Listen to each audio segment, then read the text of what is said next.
What makes you think that I'm an answer if you ain't mine? Even if you call me up 100 times. All right. So yes, guys, sorry to disappoint those who this may offend, but yes, I follow Myron Gaines on Twitter. Okay, and he posted this, and I'm actually gonna play this at because this is a long story, but I'm gonna play it at 1.5 speed. We're gonna react to this. Guys, dating is getting insane out here. I just had my own experience myself that I'm still perplexed by. I can't even tell my story about that because I don't even know what the fuck happened. Okay, but it's getting strange out here, and people are suffering. And so we're gonna play this 33-year-old woman that's been single for 7 years, crying about being single. Why are women doing this? And how many guys did she pass on to get to this point? So let's see what she has to say. Okay. Playback speed, gonna put it at 1.5. Posts or cries or anything on the internet.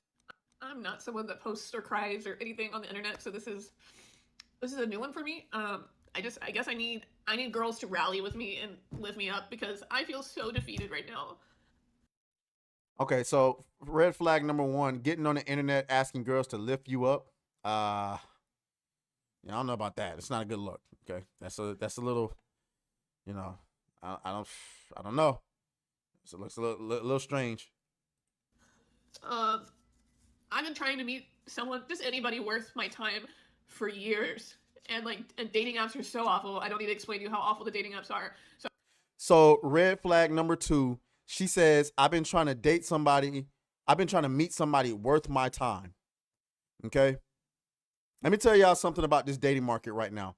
The problem with the dating market is, this is going to sound crazy. This is going to sound very radical, but I'm telling you, it's the truth.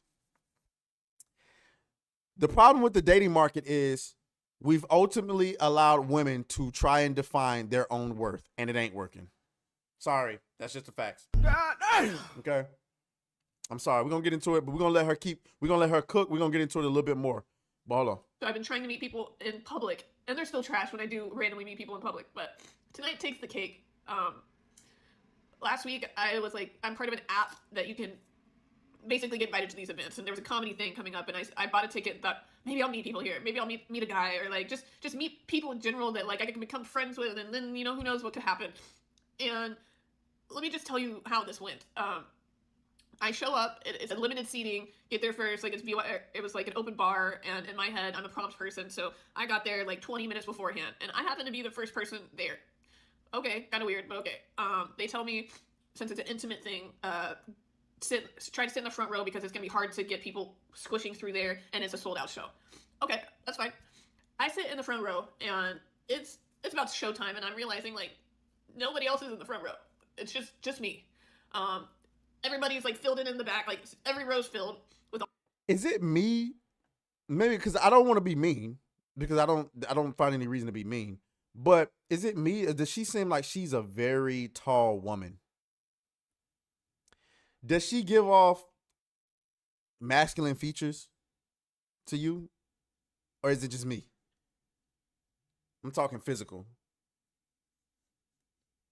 all the couples, of course, and then it's just me. I guess people, some people had, of course, some people are going to drop out and not show up, but...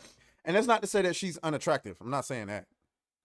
The host of the show comes up to me really quickly and mouths thank you for sitting in the front row, and she proceeds to go up onto the stage and pointed out had everyone clap for me for being brave enough to sit in the front row, and that was fine. I get it.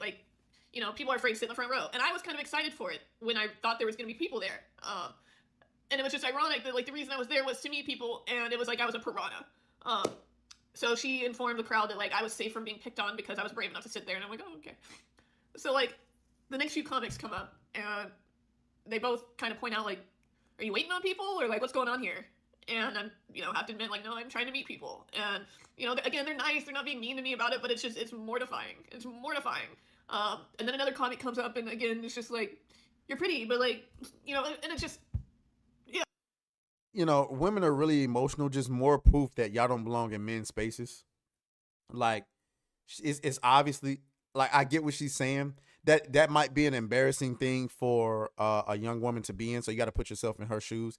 On the front row by yourself, and the comics keep coming out, commenting on you being in the front row by yourself. You're there to meet people, but you looking real lonely and lost, and like I could see a woman having a panic attack in that situation. Yeah. So by the end of the show, the lady comes up and says that they normally do a raffle to win this prize because it was kind of at like a boutique type thing, but instead of the raffle, she's going to give this thing filled with stuff to the brave young woman who came first and sat alone in the front row.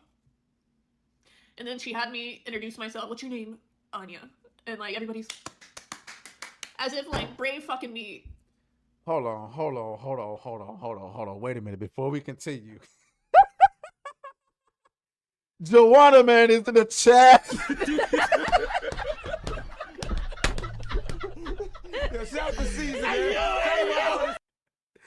Hey, man, you funny as hell for that. You funny as hell. Let me keep going. And she tells me to make sure to give my email to so-and-so to get like some gift card or something. And like, this is all in front of everybody. And I just like, I know nobody's sitting there like, oh my God, look at this girl. But like, it's just, it feels like such a slap in the face.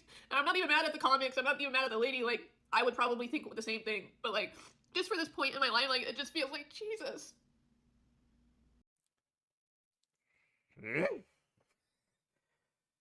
Y'all gotta stop doing this, man. Y'all gotta stop getting on the internet crying, man.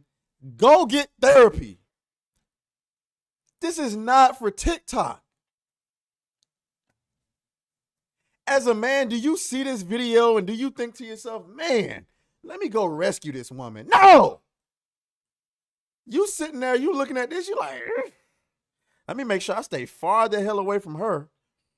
Because she's 33 for one. And listen, I like sensitive women.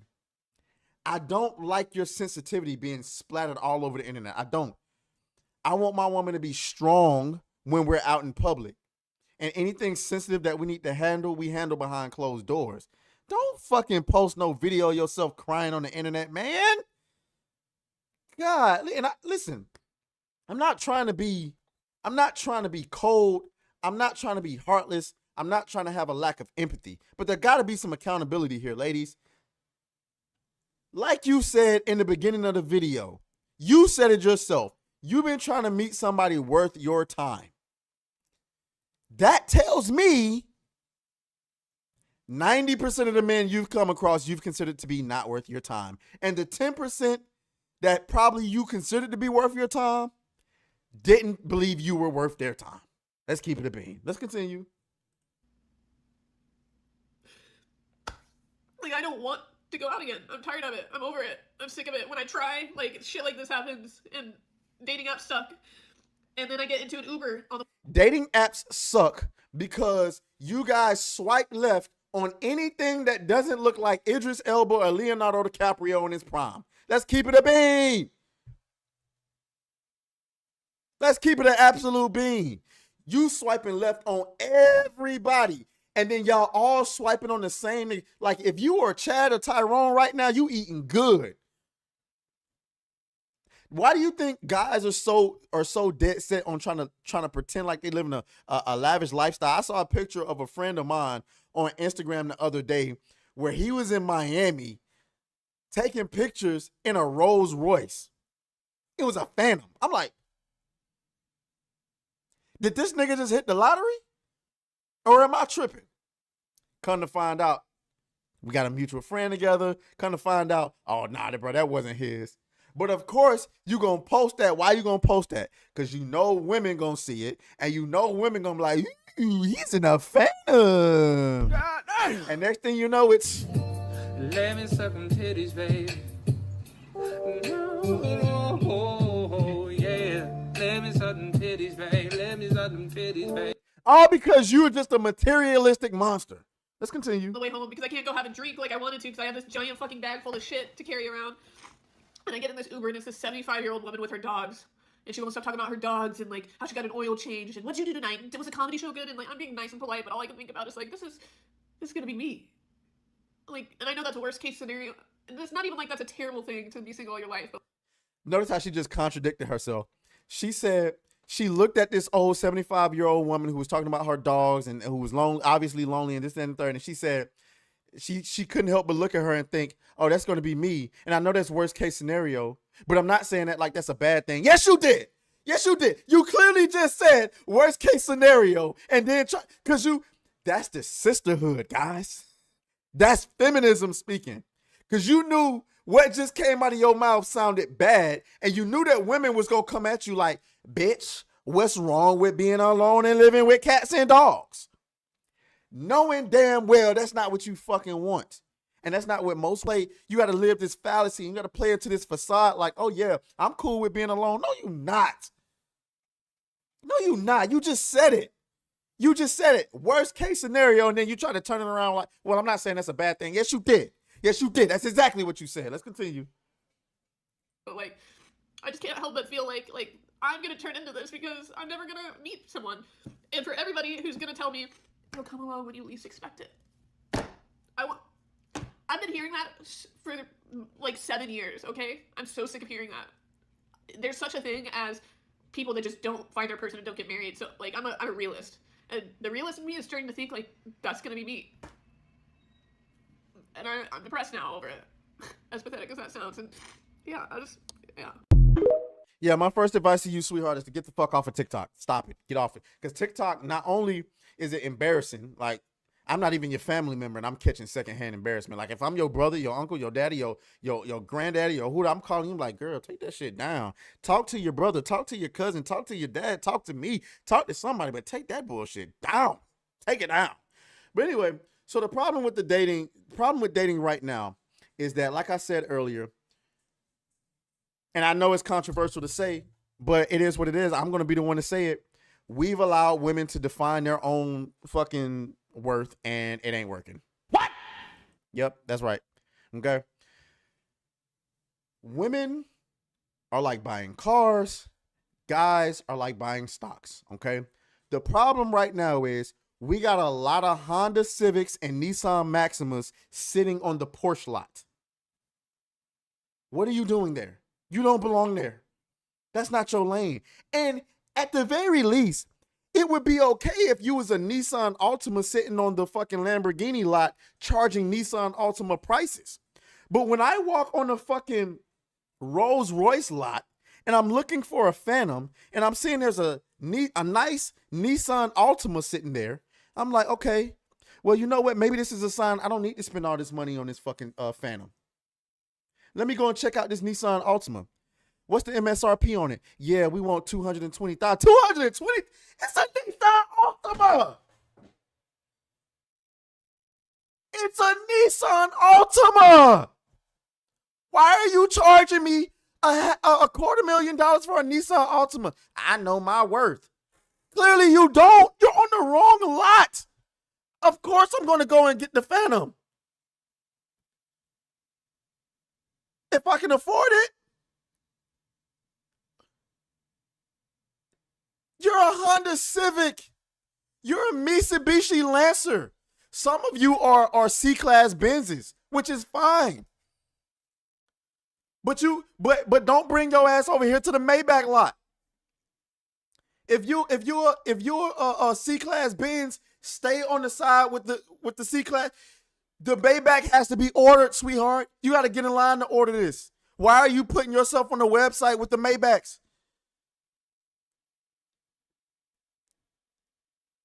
You keep talking about somebody worth your time. Obviously, the people you think are worth your time, you're obviously not worth their time, or else they would have found you already. And just because I compare men to stocks don't mean they're better. There's a lot of bad stocks out here, ladies. You got one or two choices. You can buy low and watch it grow and reap the benefits of the end. Or you can, if you can afford it, because beauty is your currency, if you can afford it, you can buy high and you won't reap much benefit. But you own it, you got the stocks. But if you buy low and sell high, you good. You good. But y'all don't want to do that. You want the stock that's already up there high. Okay, cool. The price is high for a high stock.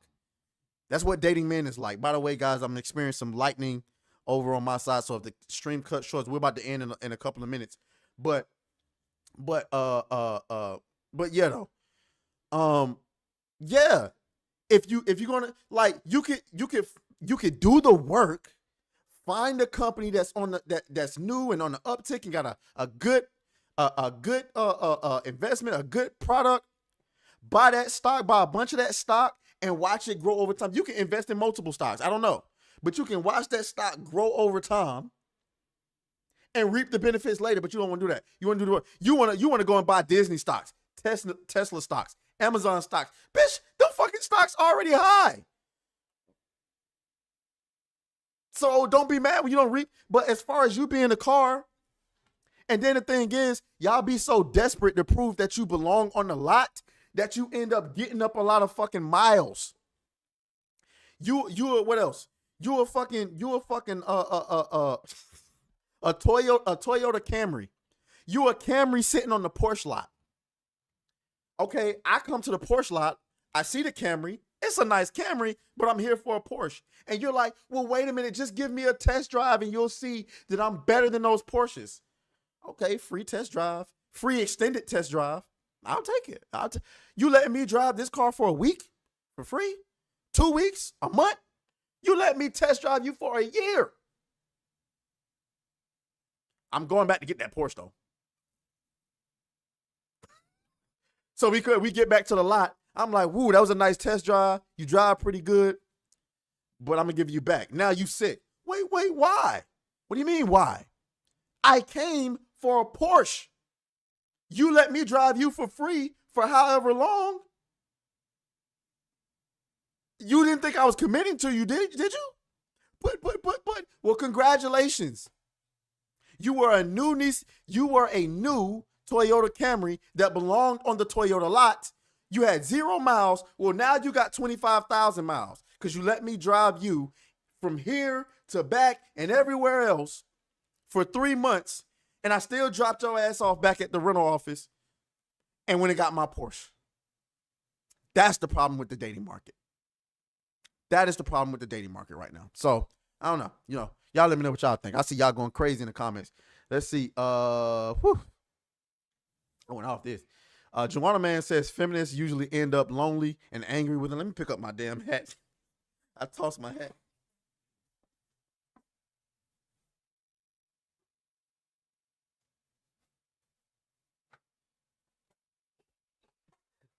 My bad. Joanna Man says feminists usually end up lonely and angry with too many piercings. From McConte. Censorship 2 says she has a long face. She needs long hair that make it look shorter. And she also had it in a ponytail. Frostman says, nice analogy. Appreciate that. Long story short, Sue is crying because no man worth her time, willing to deal with her drama, has shown up. Pretty much. Mystery C says they act like it's Burger King. They can have anything their way. Well, there it is. This Matt Hatter says this has always been the case, though. Not necessarily, because remember back in the day we had arranged marriages, and after we had arranged marriages, we had fathers who kind of guided their daughters who to marry and who not. Like if I had a daughter, let's be real. As fathers, you know whether you have a daughter who is going to be highly coveted by men versus having a daughter, you're like, oh, well, she'll be lucky to get. Why you think Peter Griffin be looking at Meg like, yeah, you got to get what you can get. You know what I'm saying? So if I know I have a beautiful daughter, I'm going to make sure, to the best of my ability, that she understands that there's going to be a lot of men that come your way. These are the ones that's worth your time. These are the ones that are not. If she doesn't listen to me, that's her problem. But if she listens to me, it's going to be less of a likelihood that she's going to marry or that she's going to be alone because she'll find someone. But now you got women out here doing it on their own. They don't know men. They don't know what men like. They don't know how to behave themselves around a man. And they chasing after the wrong shit. And that's just the facts. Nopak says, Meg ain't that bad, I guess. Atreus, Censorship 2 says Atreus going deep on this. Too much truth for the week right now. Man, I'm telling you, I'm losing my voice and everything. This has been fun, guys. Fuck you. Oh, fuck you, fuck you, fuck fuck you.